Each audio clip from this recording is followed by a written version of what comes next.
Yeah, I mean, the interesting statistics, interesting what you saw, what we message to the players is that we're this close from being a good team. We had a lot of prime assist zone entries. I know the expected goals, Freddie's was a big one that came off defending, pressing goal kicks, which we like to do.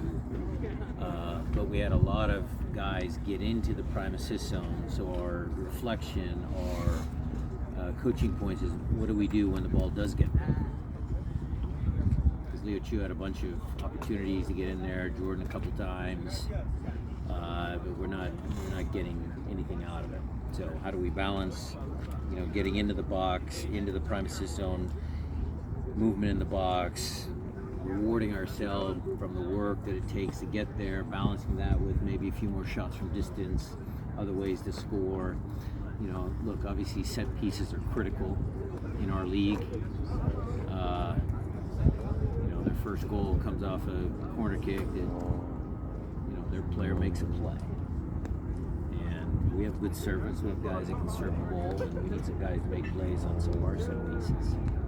So overall reflection, I was measuring the mood of the guys today. How are they going to come in? They put it in. The work was there again. So the message is don't stop working. Reward yourselves for the hard work you do, and make your own luck. There was definitely those good things. Do you have any concerns in terms of the body language and some of the simple miscommunications defensively and offensively that either led to goals or led to misses in general sense? Yeah, I think the balance of the team, you got a lot of attacking players at home. Sometimes that works, but it's a two-way game. Guys got to defend, they got to attack. Some of the frustrations that you see in the players, some of the frustrations I hear from the fans, I get it, I understand that. It's part of the game, they've got to fight through them. They've got to figure out a way how to, keep going, keep fighting for each other. It's their team, they got to work for each other. And that's always a challenge. Right. Times are hard, that's okay, Moss. Times are hard. Sometimes teams split apart. This team hasn't split apart yet. Would possession help? That's probably yes, but how a little more possession on the offensive end would that?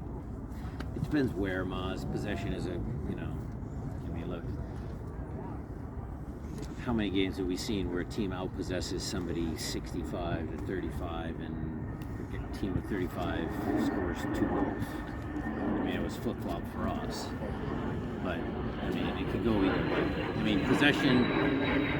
Extending the possessions in the attacking half of the field is always good, and I think that's where you're coming from.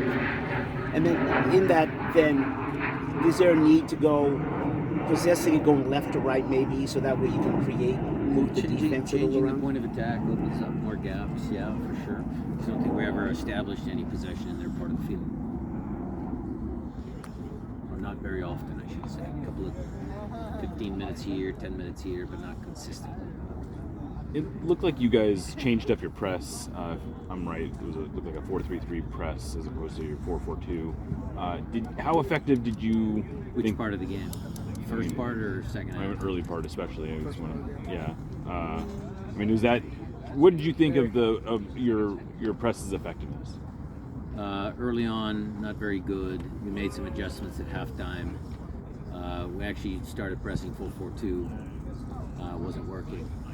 And we actually switched to have, Raul as a point guy and almost pressing a hybrid of 4-3-3. So we actually switched it at the beginning of the second half, and I think we were much more effective. Looking at today, how did Christian get through the day, and how's he doing looking ahead to Sunday? Good. No further updates. Again, it's up to the medical docs and Christian how he feels. Today was hard. Today was a work day. Tomorrow will be a work day, and then we'll check in after those 2 hard days and make a good decision. On the injury front as well, Kellen Rowe, how's he getting back? How's he on the progression? He had a setback. He has a calf injury now that he's dealing with. He's back out on the field, but he's still a ways away. It looked like Cleveland's back out here. Yeah, that's the one positive. Well, not the one positive. It was a positive of today. I think the guys all are supporting him, and it was a tough moment for Stephen Cleveland, and again, the sign of the team not splitting apart. It's almost they, all bonded together to help Stephen get through what a difficult, challenging part of his life. And to see Ezra back here out there today, was he hanging out? He's a good friend, our good friend. Yeah, good to see him. He's out visiting Seattle, so I told him come on out and come watch, come help. Asked him what he thought of our team, so it's good. Did he have any interesting things to share that you can share? Not that I could share. But it was good. Look, he's had a long relationship with Nuhu, and he's there with Nico and Christian and Jordan, so the players were all happy to see him. He was good. Good homecoming. You alluded to potentially making some lineup changes and maybe making some more drastic changes than you've had to make so far. Where's your thinking on that? Well, I've always been a conservative coach, make drastic changes, but a couple of tweaks in the lineup. It'll be a different starting lineup against Minnesota. We're working on it, and we'll have a different lineup tentatively for Austin, and then, strongest lineup for Portland. What's the balance, just to piggyback off of that, in terms of making those decisions and not affecting that unity of the group that you kind of mentioned, and not messing up, players' egos or desire to play a game? How do you manage that? You just tell them honestly what you're thinking, and then their reaction is their reaction. That's on them. But I've never shied away from having an honest conversation with players.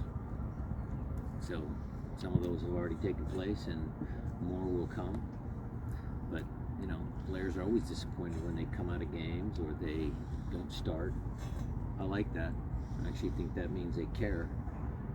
But there is a side of that can be dangerous. They fall off the cliff and it looks bad. And what does it show to the teammates and the fans? I get that. How has your thinking evolved in terms of these 3-game weeks where in the past you haven't rotated a ton, but is that rotate? The short answer is we're going to rotate. And so I guess related to that, the lineup decisions that you make this week, is that more about rotation or is that more about trying something new? Or is it both, I suppose? It'll be twofold. Minnesota will be about some subtle changes. Austin will be giving some guys a chance to start and then bringing guys off the bench. And then Portland, it's all in. How do you not put pressure on players to score and yet put pressure on? They feel it themselves, Miles. I don't have to do anything. Today's training session was getting guys in front of goals. You guys saw it. We had some 2v1s with specific players just to get them to score as many goals as they could while we worked on some defending tactics down there, flop some guys over, getting all the attacking guys some reps in on goal, as well as telling them what their defending responsibilities are. Right, and then you vary, like, okay, 1 touch on this, 2 touches, just so we do that a lot of different stuff in training. Our training sessions the last 3 weeks have been really good. The application of the players, what the coaches have brought out, it's been good. Brian, you've had times in seasons where you've had long streak games where results weren't going your way. Does this one feel any different at all in any way? No, I mean, we trust our process. I trust the players. The ideas that didn't manifest themselves against Atlanta might manifest themselves against Minnesota. We'll see, because we put a lot of good work into subtle tweaks and how we play and what we want to try and accomplish. And look, if those don't work, then we're going to try something else. And we'll time running short.